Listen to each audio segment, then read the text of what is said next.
Hi, and welcome back to Joy in Our Town. I'm Vanessa Rose, your host, and I'm so happy that you decided to stay with us.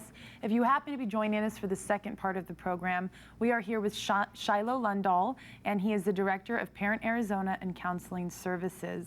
And we are speaking about youth today. And by the way, thank you again, Shiloh, for staying with us for the second half of the program. And for you at home, our second topic is understanding academic failure and success in kids.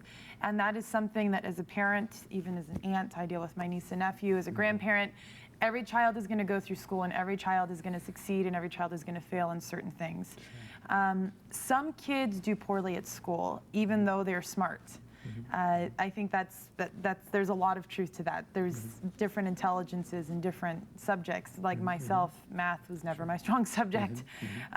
Why is that? And as a parent, how can they understand why that happens?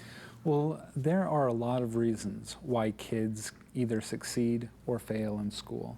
And so it's really up to a parent to kind of be a detective in finding out, what's going on. Was there a moment where my child started to decline, or have they always just not done very well in school?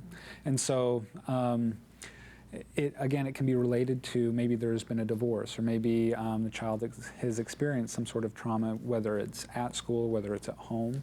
And so just understanding that there may be many causes. But also one thing that goes along with the question, there are many kids that are very bright that do very poorly in school. And one of the reasons is because it takes more than just being bright to do well in school. So there are several skills that kids need to have in order to do well in school. So for instance, they need to have some level of intelligence. They need to be able to do some planning. They need to be able to organize. They need to be able to follow through with things. Or a word that I like to use as I do counseling is stick-to-itiveness. So the ability to stick to something even when it's difficult. So perseverance, diligence. And then lastly, they need to be able to know how to get help when they need it. And so some kids, they're really good at, or they're really bright, but yet they really struggle with planning. They really struggle with organizing. They don't know how to stick to things when it becomes difficult. And they don't know what to do or who to go to in order to get help. And so they fail at school, not because they're not bright, but it's because of those other skills that they're not doing very well. And those other skills, essentially, they could be incredibly intelligent and have raw intelligence, but it's the family and the parents that are really developing those skills in children. So how do parents build that? I think one of the great ways to learn that, my personal opinion, yours may be different, but is like with homework. I used to nanny when I was younger, and I would nanny kids, and I would know kids that would come in and they would expect me to do their homework for them because their parents would just come in, and instead of explaining to them, this is, let's find the answer, they would go find it for them because they didn't have the patience to do it. How do you help your children develop those life skills? And whenever it comes to homework, how do you know the difference between doing it for them and helping them find the process? Good question. And it is a difficult experience. And I've worked with parents who got actually to the point of grabbing the child's hand with a pencil and guiding it to the right answer. And because it's really frustrating, a lot of parents feel that if their child doesn't succeed in school, that it very much reflects on how good of a parent they are and what their own self-worth is. And so being able to work with parents and helping them be able to separate themselves and their own self-worth with how well their child does is going to be important in order to help decrease some of the parents' anxiety. But what we do for kids, the best things that we can do for kids is to provide them the opportunity to learn, the opportunity to do homework, and the opportunity to get help if they need it. And so we can be with them as they're doing it, but also giving them the opportunity, saying, I'm willing to help you as long as it's fun for the both of us. We can do that, but I'm not going to be on top of you making you do these things.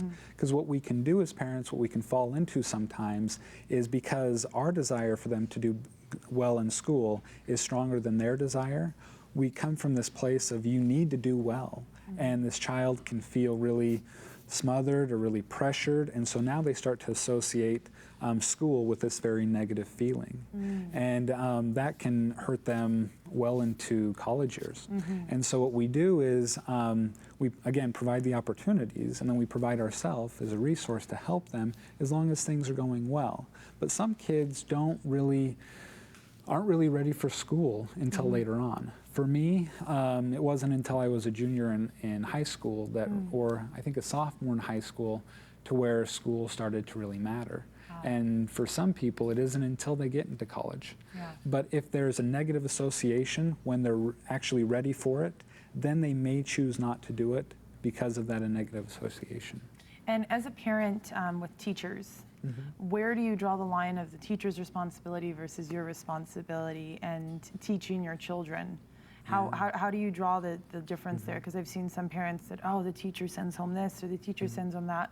As a parent, it's partially their responsibility to want to teach their children, isn't it? And where do you draw the line of responsibility there? Yeah, great question. And so obviously, well, some parents will blame teachers a lot for their child's lack of success in school. And I don't find that really helpful. It's true that some teachers are just better than other teachers. That is true. And some teachers can really inspire kids. However, as a father of three, I do take responsibility for teaching my children. And so I want to be with them. I want to enjoy learning with them. And I want to enjoy learning myself so that they can see me enjoy learning and then want to learn for themselves. But when it comes to the responsibility for the child's success in school, I lay that responsibility on my kids. So if they're going to be successful, it's because they're going to do the work, and I'm going to, again, be there for them as a support, but I'm not going to do it for them. And so if they miss assignments, if they struggle, again, I'm going to provide the opportunity for help, but I'm not going to do that for them. What I can do is I can really enjoy learning and show that to them so that they can see that I really enjoy learning, and they can start to develop that joy themselves. And as a parent, let's say that kids are getting older and they're starting to do higher levels of work. How do you know when to maybe go out and get help outside, like get a tutor or something, and so your kids understand that you're still helping them, but it's just out of your level? How do you approach that as a parent and let them know, I don't understand this, but we're going to get you help otherwise?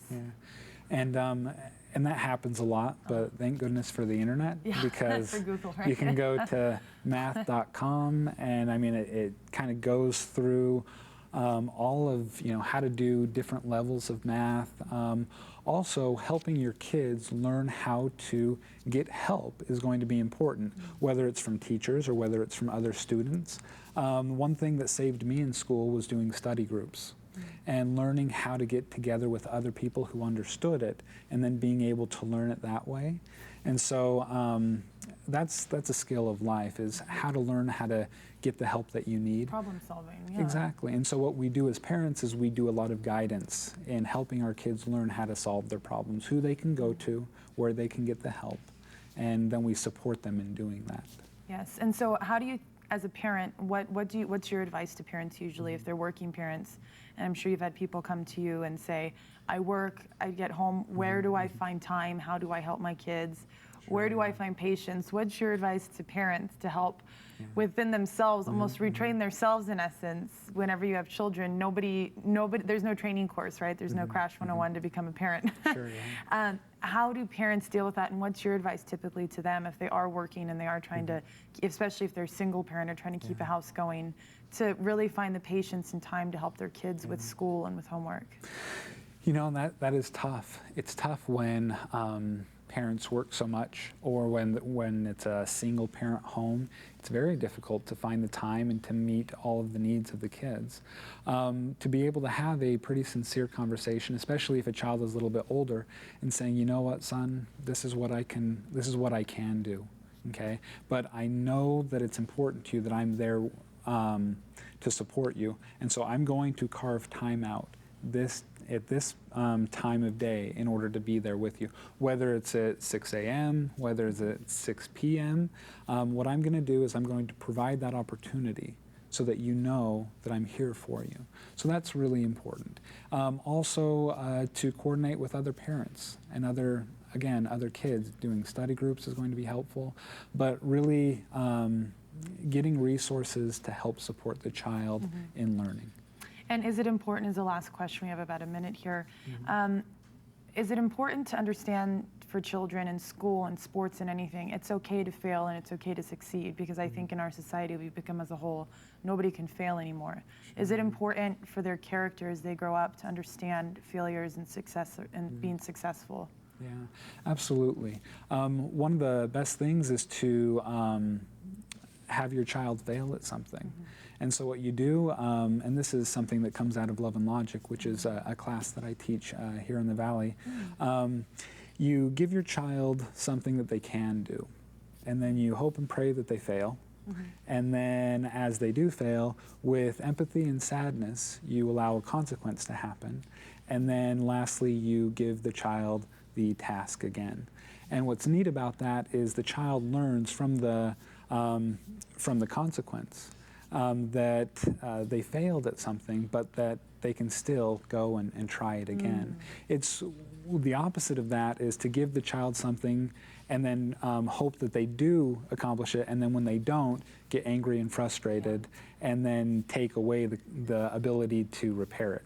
And so that definitely hurts kids and their self-concept about themselves. Yes, and so they understand that they can fail and they can succeed, but they can always go back and try again. But thank you so much, Shiloh. I wish we had more time to talk. You have a lot of great information to share. Thank you for coming and sharing with our viewing audience. I know that Shiloh or his office would be more than happy to help you, and also lots of great resources on those websites. It's Shiloh Lundahl, and he is a licensed clinical social worker, and he is the director of Parent Arizona and Counseling Services. The email is info@parentarizona.com.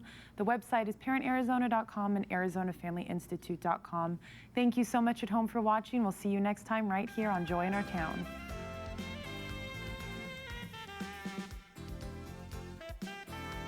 This program has been sponsored by the Trinity Broadcasting Network and made possible by your telethon dollars. Your continual support can keep Joy in Our Town brought to your home every day. So write Joy in Our Town, P.O. Box A, Santa Ana, California, 92711.